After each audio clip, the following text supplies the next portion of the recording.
भारत का राष्ट्रगीत वंदे मातरम के 150 वर्ष पूर्ण हुए हैं। 1875 में बंकिम चंद्र चट्टोपाध्याय ने भारत की स्वाधीनता के लिए भारत के नौजवानों के मन में भारत की आध्यात्मिक, सांस्कृतिक और राजनीतिक चेतना को एक नई स्वर देने के लिए जिस अमर कृति की रचना की थी, उसका ये अमर गीत बन गया वंदे मातरम, जिसको गाते गाते भारत का नौजवान फांसी के फंदे पर झूल जाता था, लेकिन भारत की स्वाधीनता के मंत्र से कभी भी भटका नहीं। गीत को रचे हुए 150 वर्ष पूर्ण हो रहे हैं।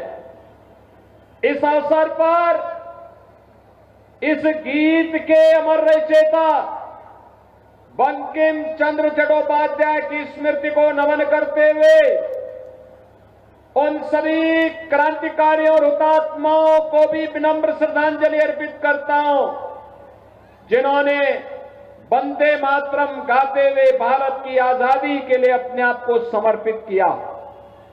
बहनों और भाइयों, ऐसे ही समय में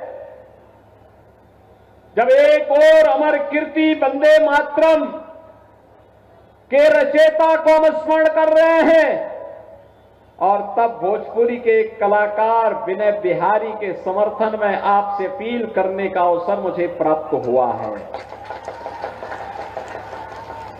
बहनों और भाइयों, भोजपुरी की मिठास कहां नहीं पहुंची है दुनिया के अंदर। दुनिया के बंजर द्वीपों को भी उपजाऊ बनाने का काम किया है हमारे भोजपुरिया लोगों ने। जहां कहीं भी भोजपुरिया संस्कृति गई, भोजपुरी संस्कृति गई, उस क्षेत्र को उपजाऊ बनाने का काम किया है। और बहनों और भाइयों, बिहार की धरती तो मैथिली और भोजपुरी छठ गीतों के माध्यम से वैश्विक पहचान दिलाने वाली शारदा सिन्हा की भी पावन धरा है।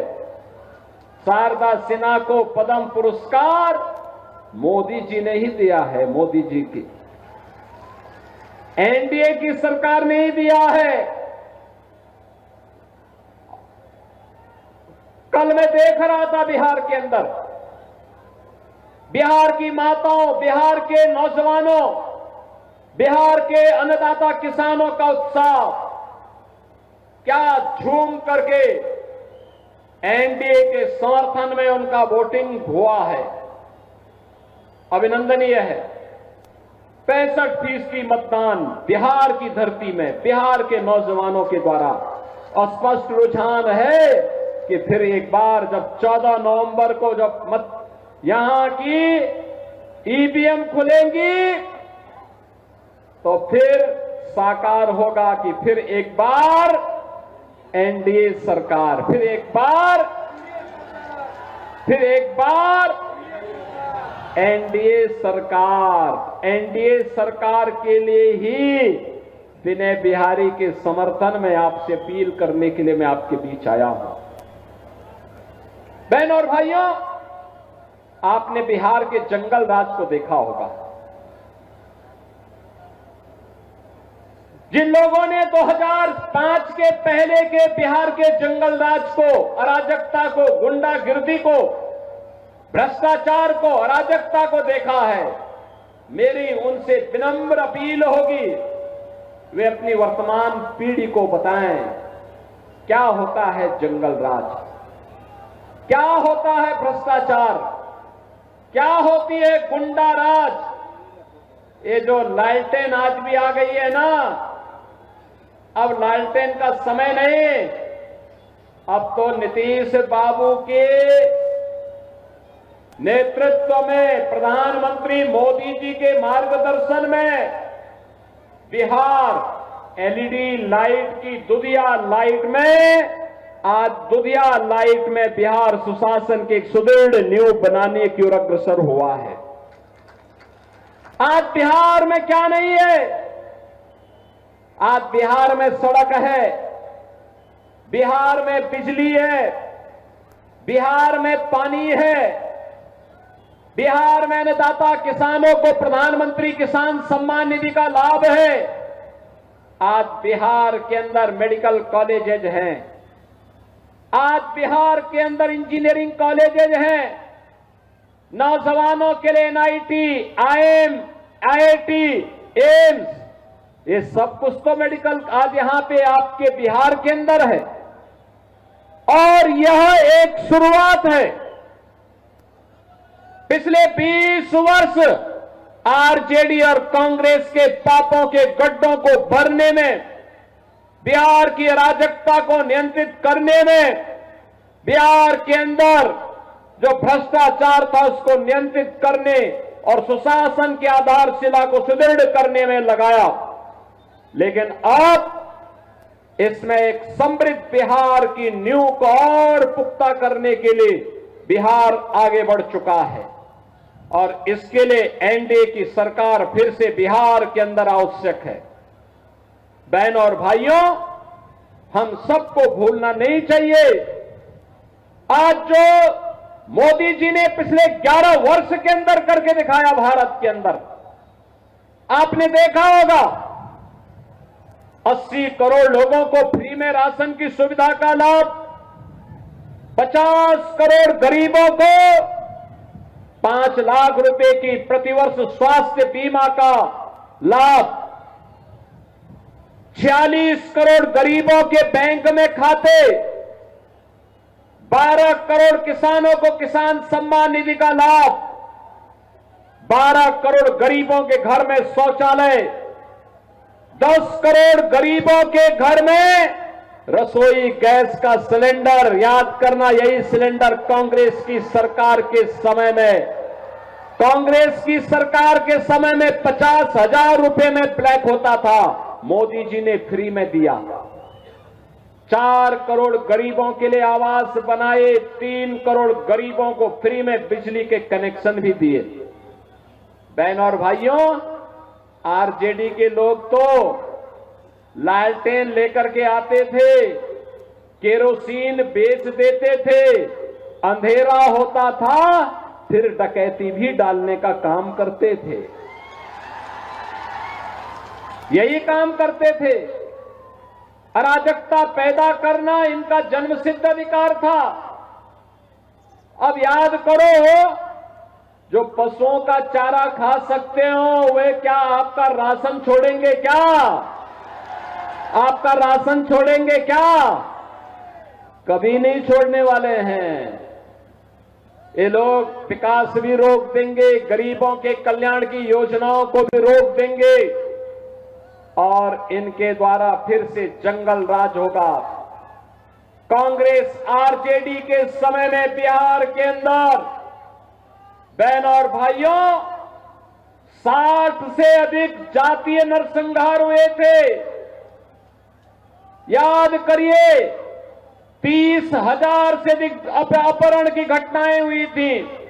ये अपहरण, व्यापारी का अपहरण, चिकित्सक का अपहरण, इंजीनियर का अपहरण, बच्चों का अपहरण, बेटियों का अपहरण, ये लगातार होता था और सरकार कार्रवाई करने की बजाय अपहरणकर्ताओं के सामने नतमस्तक होकर के मध्यस्थता करने की बात करती थी। बहनों और भाइयों, ये महागठबंधन में हिम्मत नहीं कि अपराधियों पर जीरो टॉलरेंस की नीति के तहत कार्य कर सके। अपराधी के खिलाफ जीरो टॉलरेंस की नीति के तहत कार्य कैसे होता है? आपने देखा होगा, जब उत्तर प्रदेश में माफिया की छाती को रौंदते हुए बुलडोजर चलता है, गड़गड़ा करके चलता है,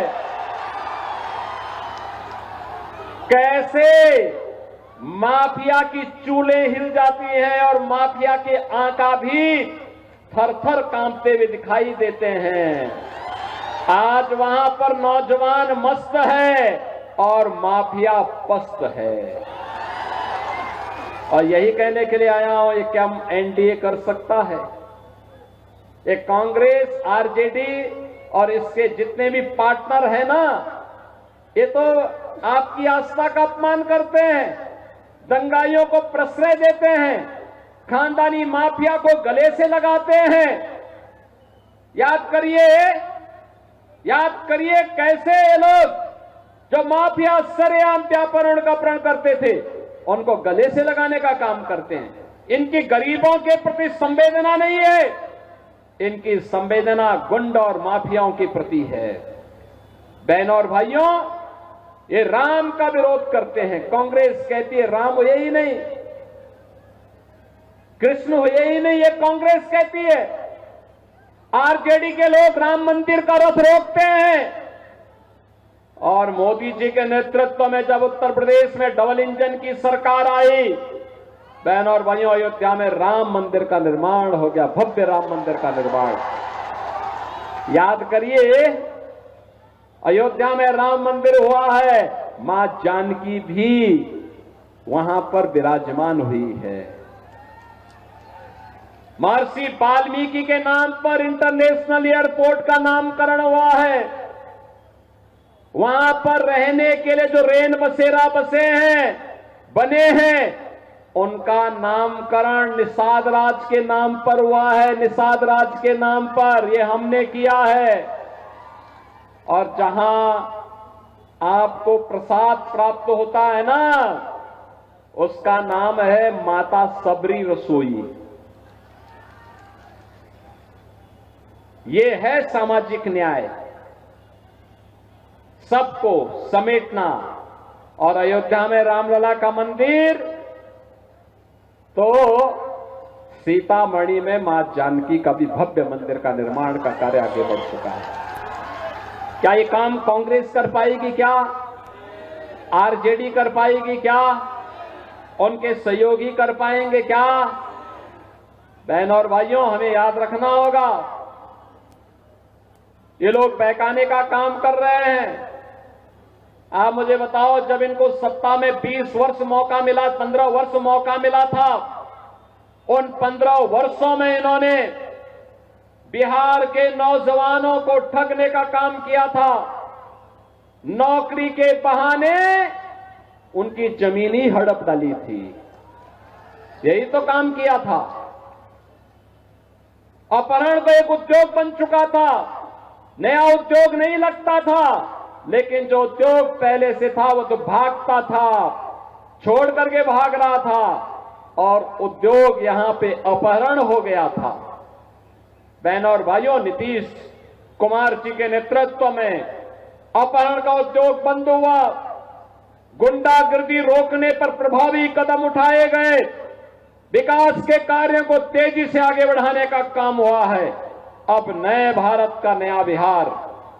बिहार का मतलब, जब बिहार समृद्ध होता है तो भारत समृद्ध होता है। बिहार स्वर्णिम बिहार बनता है तो भारत का स्वर्ण युग आता है। और फिर से भारत के स्वर्ण युग को लाने के लिए, स्वर्णिम बिहार के लिए, हम एनडीए के प्रत्याशी के समर्थन में आज आप सबसे अपील करने के लिए आए हैं। बहनों और भाइयों, एनडीए ने आपके लोकप्रिय प्रत्याशी, लोकप्रिय विधायक और भोजपुरी के एक बड़े कलाकार, देखो भोजपुरी के 2 कलाकारों को हमने भी चुनाव लड़ाया यूपी के अंदर। रवि किशन आए होंगे, रवि किशन आए थे कि नहीं आए थे? आए थे ना। तो रवि किशना भी आए होंगे, वो गोरखपुर से ही सांसद हैं। मैंने अपनी सीट छोड़ करके रवि किशना को दिया, अभी तो सांसद बनो। अब देखो, रवि किशन को फिल्म फेयर पुरस्कार भी मिल रहा है और दादा साहेब फाल्के पुरस्कार भी प्राप्त हो रहा है। और दिनेश लाल यादव निरहुआ को आजमगढ़ से हम लोगों ने जिताया। निरहुआ का गाना सुने होंगे ना? सुने हैं ना? हाँ, तो ये यूपी में हम लोग भी उनको भेजे थे, आपको भी अवसर मिला है। यहां पे योगीराज बाबा मत्स्येंद्र नाथ जी की साधना स्थली भी है। और मैं विधायक जी से कहूंगा उस स्थान का पुनरुद्धार और सुंदरीकरण करवाइए, फिर मैं भी वहां आऊंगा एक बार देखने के लिए। विनय बिहारी जी को भारी बहुमत से विजयी बनाइए, एनडीए की सरकार लाइए। बहनों और भाइयों, सुशासन की सुदृढ़ नींव में ही स्वर्णिम बिहार की परिकल्पना साकार होगी। क्या आप इसके लिए सहमत हैं? सहमत है ना? तो फिर इसमें किसी वाद में पड़ने की आवश्यकता नहीं, कोई विवाद में भी पड़ने की आवश्यकता नहीं। अर्जुन की तरह एक तक निशाना केवल और केवल कमल के फूल की तरफ ही होना है। कमल के फूल पर ही उसी के ईवीएम के बटन को दबाना है। सहमत है ना? सभी लोग सहमत है ना? हाथ खड़ा करो, दोनों हाथ खड़ा कर। जहां तक मेरी आवाज जा रही, दोनों हाथ खड़ा कर दो। थोड़ा इधर भी पीछे, और पीछे बाउंड्री वाल के पीछे सड़क पे भी बहुत बड़ी संख्या में लोग खड़े हैं। फील्ड में जगह कम पड़ गई तो वहां भी हैं खड़े। विनय बिहारी को भारी बहुमत से विजयी बनाएंगे ना? देखो, मैं इसलिए आया हूं यहां पे, जब बाबा मत्स्येंद्र नाथ की पावन साधना स्थली का ये पुनरुद्धार कराएंगे तो मैंने कहा मैं वहां पे आऊंगा, हम लोग भी सहयोग करवाएंगे उसमें।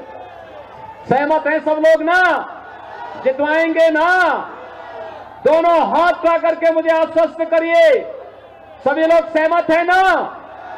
तो विनय बिहारी जी को भोजपुरी के एक अच्छे कलाकार हैं, अच्छे गायक हैं, इनको विजयी, कलाकार को विजयी बनाना चाहिए। कलाकार तो वास्तव में भगवान की एक अनमोल धरोहर होती है, उसको पूरा सम्मान दिया जाना चाहिए, कला का सम्मान होना चाहिए। और वह एक कलाकार है। कलाकार अपनी कला के माध्यम से, अरे आप सौभाग्यशाली कि कलाकार होने के बावजूद इतना समय वो आपके लिए दे देते हैं, इतना समय देते हैं। इसलिए बहनों और भाइयों, इन्हें विजयी बनाएंगे। इसी विश्वास के साथ आप सभी लोग दोनों हाथ उठा करके मेरे साथ बोलेंगे, दोनों हाथ उठा करके बोलेंगे, भारत माता की, भारत माता की जय श्री राम, जय जय श्री राम।